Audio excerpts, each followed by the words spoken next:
Hey folks, Matt Easton here, Scholar Gladiator, and Todd. Hello. Todd's Workshop. So, spears, or more specifically actually polearms. Now, I'm holding a spear because I don't have a bill or a halberd to hand. Sorry, Matt. But imagine this is a bill or a halberd. Polearms versus Zweihanders, but not really. What we're going to talk about here is some ideas about what Zweihanders are, why they exist, and how they're different to polearms. Because fundamentally, these are both pretty long weapons of a similar reach. We can say polearms in general generally have a greater reach. And they fulfill similar-ish functions. That is, they can both cut and thrust. An individual could hold at bay a number of people, should we say, with smaller weapons.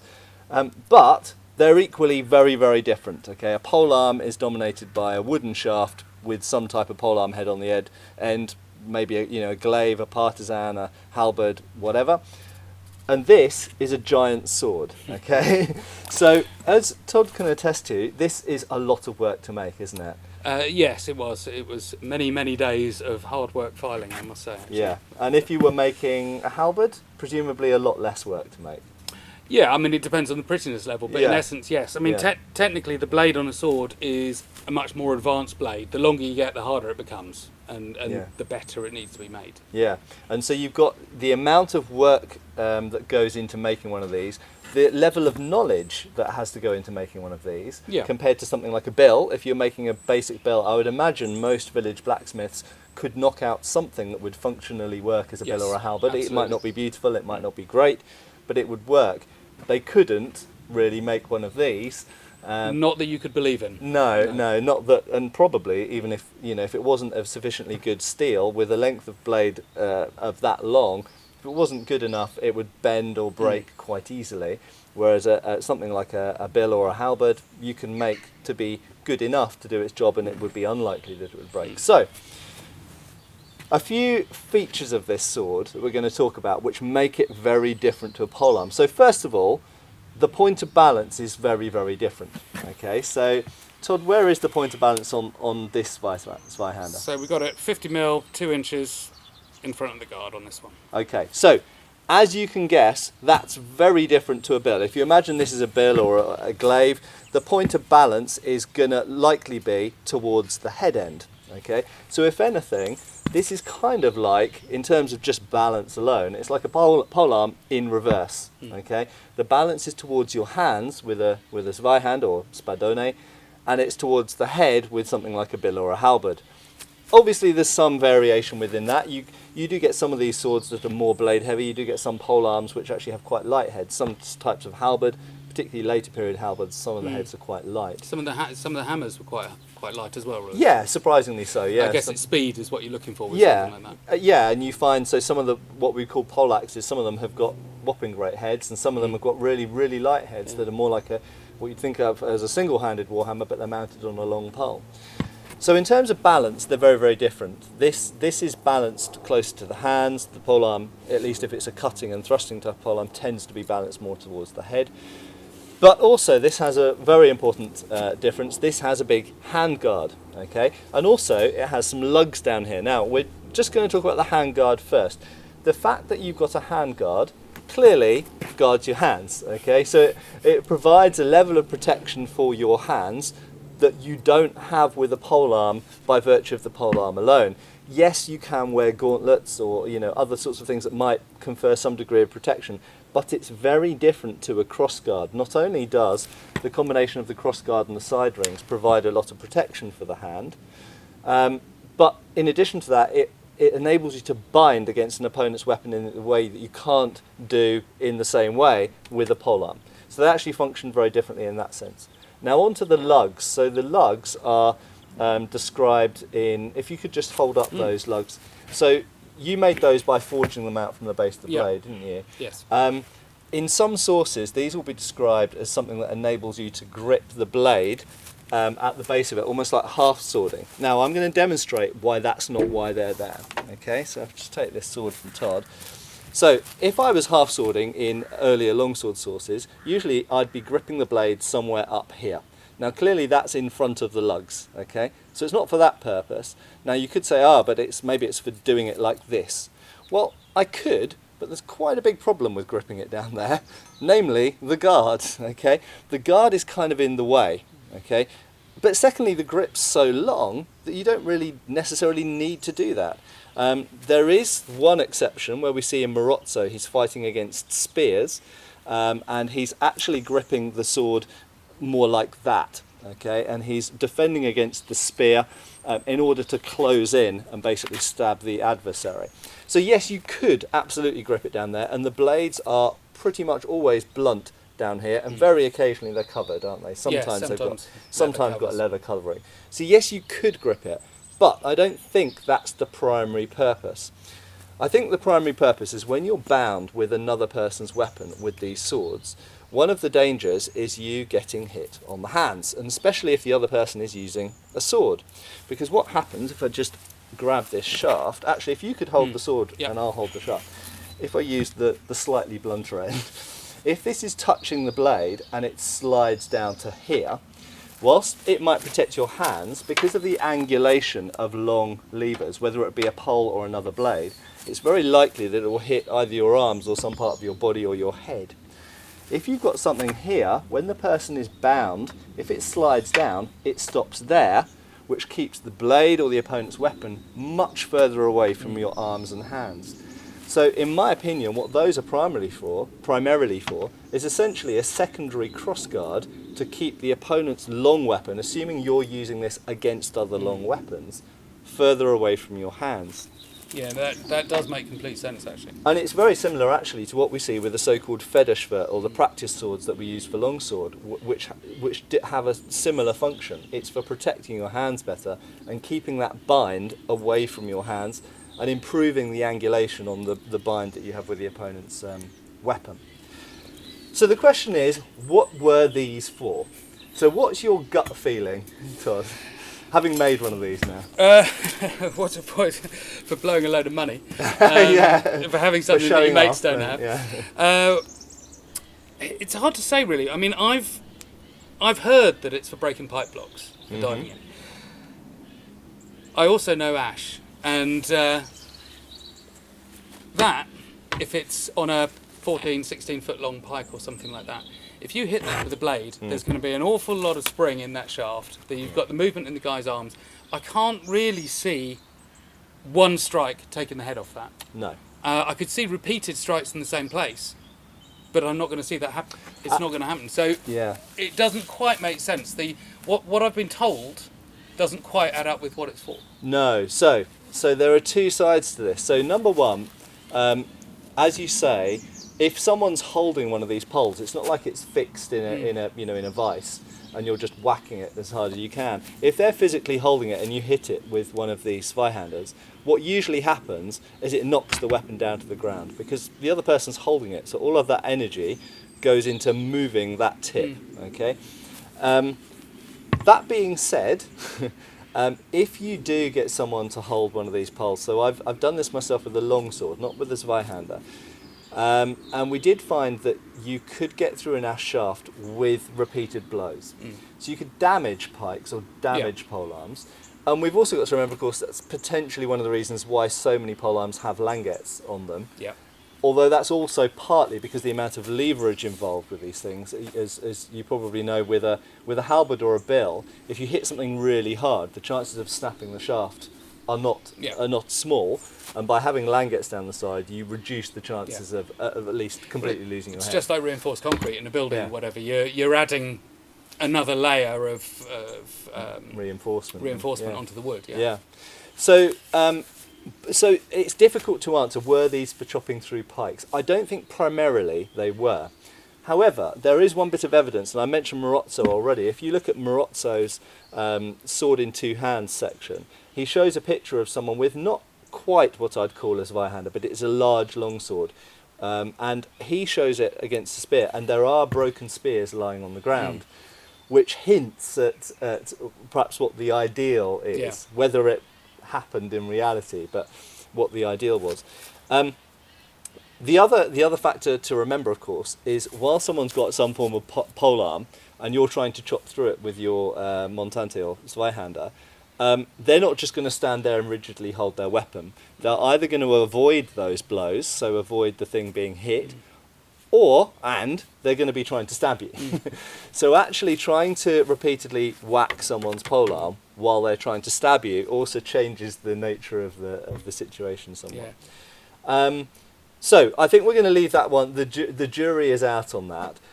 I think the primary purpose of these, certainly from the Iberian sources, so the Spanish and Portuguese sources, the montante is often described as being used in guarding scenarios. So where you have to guard a bridge, guard a doorway, protect an important person, and the drills for it are often multi-directional and solo drills where you're fighting multiple opponents who might be on all sides of you. So I sort of see these in a similar way to how I see Dane axes in the late Saxon period, that I think these are primarily, if not only, they're primarily weapons for champions, so-called double soldiers who were paid double in if we're talking about 16th century German armies, to essentially hold positions and occupy a lot of the enemy. So what you can do with one of these, whirling it around, is you can occupy a space which denies the enemy access to that space until they've taken you out. So basically, like the front of a bridge, a doorway to a building or whatever. So if you're covering a retreat, if your job, you could say at Stamford Bridge, for example, with the one of Harold Hardrada's men with the Dane axe, you occupy a bridge and enable your army to do something else, or at least a small force to do something else while you're doing that. And within that context, I think that's where they might fit into the anti-pike block thing.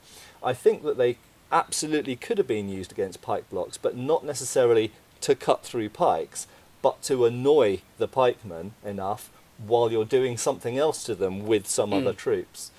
Perhaps used in conjunction with people with shields. We know that the Spanish used sword and shieldmen against pike blocks. Machiavelli talks a bit about this as well. So, yeah, I think it's complex. I think they were used partly by individual guards and individual champions, partly by soldiers on the battlefield who had a specific job to really mess with the enemy or just sort of occupy a space. It is surprising that for such a totemic, iconic type of weapon, that we don't actually have a clearer understanding of what it is used for. It's surprising that hasn't come down to us really. And I think, and as I say, that the treatises that focus on the use of these big two-handed swords, they focus on solo drills. They don't really give us very much of what do you do against someone else with one. And I think that's because they're assuming most of the time you're not going to be fighting someone else with one. They'll think better of it. Yeah, there's either a bunch of rebelling townsfolk or kind of someone who's stormed into the palace to try and assassinate the king. And your job with this giant sword is to basically whirl around, hitting as many people as possible and trying to kill as many people as possible before you're killed.